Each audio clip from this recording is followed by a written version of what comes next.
বাংলাদেশের মতো একটা দেশের সংকট আর শক্তি দুটোই সাধারণ জনগণ। ছোট্ট একটা দেশে অতিরিক্ত জনসংখ্যা যেমন সংকট তৈরি করে, আবার এই জনশক্তি রপ্তানির মাধ্যমেই কিন্তু রেমিটেন্স আয় বাড়াতে পারে এই দেশ। এই বৈদেশিক আয় বাংলাদেশের অর্থনীতির অন্যতম বড় একটা শক্তি।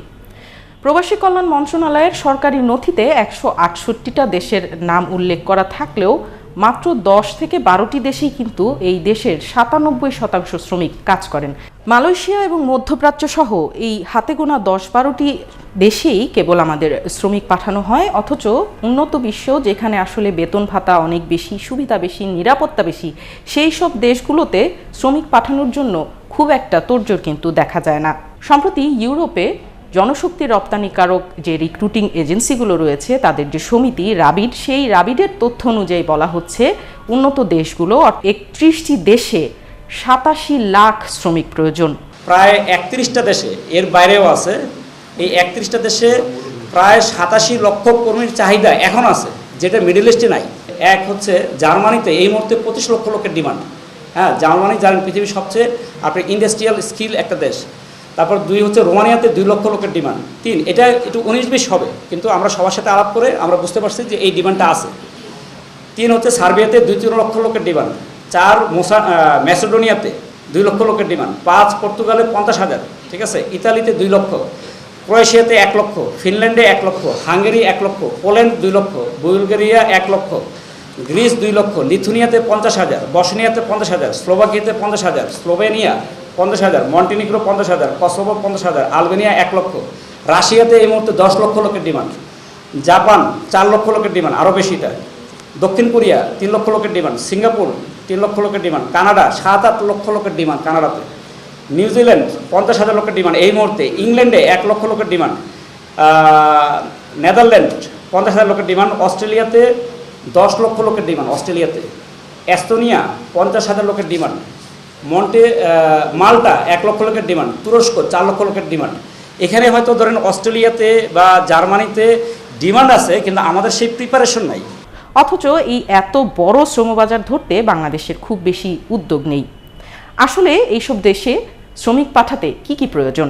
ইউরোপের এই শ্রমবাজারে বাংলাদেশের শ্রমিক পাঠানোর জন্য যেটি প্রয়োজন সেটি হচ্ছে ভাষা শিক্ষা, অর্থাৎ যেই দেশটিতে মানুষ যাবে সেই দেশের ভাষা কিছুটা হলেও জানতে হবে, এবং পাশাপাশি কোনো একটি নির্দিষ্ট বিষয়ে দক্ষতা, বিশেষ করে কেয়ার গিভিং, নার্সিং, ওয়েল্ডিং, এইসব কাজের জন্য কিন্তু বাংলাদেশ থেকে প্রচুর মানুষ ইউরোপে যেতে পারেন, তবে সেটার জন্য যথাযথ সরকারি উদ্যোগ প্রয়োজন। ইউরোপ ও উন্নত বিশ্বে ব্যাপক দক্ষ কর্মীর চাহিদা অনুযায়ী বাংলাদেশে ভাষাগত ও কারিগরি দক্ষ কর্মী না থাকায় এই শ্রমবাজার পার্শ্ববর্তী দেশ ভারত, নেপাল, শ্রীলঙ্কা ও অন্যান্য দেশে চলে যাচ্ছে। কিন্তু জাতীয়ভাবে পরিকল্পনা করে নিয়োগকারী দেশের প্রয়োজন অনুযায়ী তাদের প্রশিক্ষক, তাদের সিলেবাস ও তাদের তত্ত্বাবধানে সারা দেশে শিক্ষা প্রতিষ্ঠান, টেকনিক্যাল ট্রেনিং সেন্টার পরিচালনা করা এবং নতুন করে আরও প্রতিষ্ঠান গড়ে তুলে দক্ষ বিশাল কর্মী বাহিনী তৈরির জন্য জাতীয় বাজেটে বরাদ্দের দাবি করছি। এই সেক্টরগুলো হচ্ছে হেলথ কেয়ার, এই যে কেয়ার গিভার, নার্স, আমি সংক্ষেপে বলতেছি, কনস্ট্রাকশন সেক্টরে অনেক ওয়েল্ডার আছে, হেভি ড্রাইভার আছে, আপনার ফিটার আছে, পাইপ ফিটার, এগুলো। আর ফ্যাক্টরিতে স্কিল লোক নেয়। তারপর হচ্ছে কি হোটেল ইন্ডাস্ট্রিতে ব্যাপক লোক নিতে চায়, এবং ল্যাঙ্গুয়েজ জানা থাকলেই আপনার জাপান, কোরিয়া সহ অনেক দেশে যেতে পারে। ভারত এবং নেপালে কিন্তু পরিকল্পনা করেই আসলে দক্ষ শ্রমিক তৈরি করা হচ্ছে, যেন তারা জনশক্তি রপ্তানি করে রেমিটেন্স আয় করতে পারেন। রিক্রুটিং এজেন্সির মালিকরা বলছেন পার্শ্ববর্তী দেশগুলো সহজেই ইউরোপে শ্রমিক পাঠাতে পারছে, তার মূলত একটি কারণ হচ্ছে তাদের দেশগুলোতে ইউরোপের দেশের এম্বাসি বা কনসুলেটর অফিস রয়েছে। বড় বড় কিছু দেশের এম্বাসি বাংলাদেশে থাকলেও ইউরোপের অনেক দেশের কনসুলেট অফিস কিংবা এম্বাসি বাংলাদেশে নেই। ইউরোপের যেই দেশে আপনি যেতে চান সেই দেশের ভিসা করার জন্য আপনাকে মূলত আগে ভারতের ভিসা করতে হয়। ভারতের দিল্লিতে গিয়ে দিল্লিতে যে ইউরোপের যেসব দেশগুলোর এম্বাসি আছে বা কনসুলেট অফিস আছে সেখানে গিয়ে আপনাকে ভিসার জন্য আবেদন করতে হয়। এটি একটি বড় বাধা, কারণ শ্রমিক হিসেবে যারা যেতে চান তাদের তো আসলে সেরকম মূলধন থাকে না। পাশাপাশি নিজ দেশ থেকে বেরিয়ে আরেক দেশে গিয়ে অন্য দেশের জন্য ভিসার জন্য আবেদন করাও একটা জটিল প্রক্রিয়া। সুতরাং রিক্রুটিং এজেন্সির মালিক যারা রয়েছেন তারা কিন্তু বলছেন যে বাংলাদেশে অবশ্যই বড় বড় দেশগুলো, উন্নত বিশ্বের যে দেশগুলো রয়েছে যেখানে শ্রমিকের প্রয়োজন বা বাংলাদেশের শ্রমিকরা যেখানে কাজ করতে পারেন সেই দেশগুলোর এম্বাসি এম্বাসি বা কনসুলেট অফিস যেন বাংলাদেশে প্রতিষ্ঠা করা যায়, সেই ব্যাপারে কূটনৈতিক উদ্যোগ প্রয়োজন। ইউরোপ ও উন্নত বিশ্বের যে সব দূতাবাস ভারতে আছে, সেই সব দূতাবাস বা কনসুলেট অফিস বাংলাদেশের পছন্দ অনুযায়ী জায়গায় নিয়ে আসার জন্য বাজেটে বরাদ্দ করতে হবে। এর মানে বিষয়টা হচ্ছে যে আমাদের ইউরোপ এবং উন্নত বিশ্বের অনেক এম্বাসি ঢাকায় নাই। আমাদের কর্মীরা কষ্ট করে ভারতের ভিসা করে অনেক টাকা পয়সা খরচ করে অনেক লম্বা সময় অ্যাপয়েন্টমেন্ট নিয়ে আমাদের ভারতে যেতে হয়।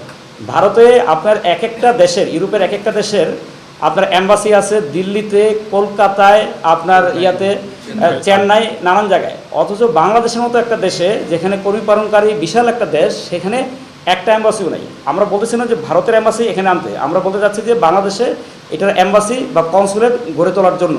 পাশাপাশি তারা যেটি বলছেন যে জাতীয়ভাবে পরিকল্পনা করে আসলে কোন সেক্টরে কত কর্মী প্রয়োজন, সেই পরিকল্পনা, সেই লক্ষ্যমাত্রা স্থির করে মূলত দক্ষ শ্রমিক পাঠানোর মধ্যে দেশের আয় যেমন বাড়ানো সম্ভব, তেমনি কিন্তু ব্যক্তির যে সচ্ছলতা সেটিও ফিরিয়ে আনা সম্ভব।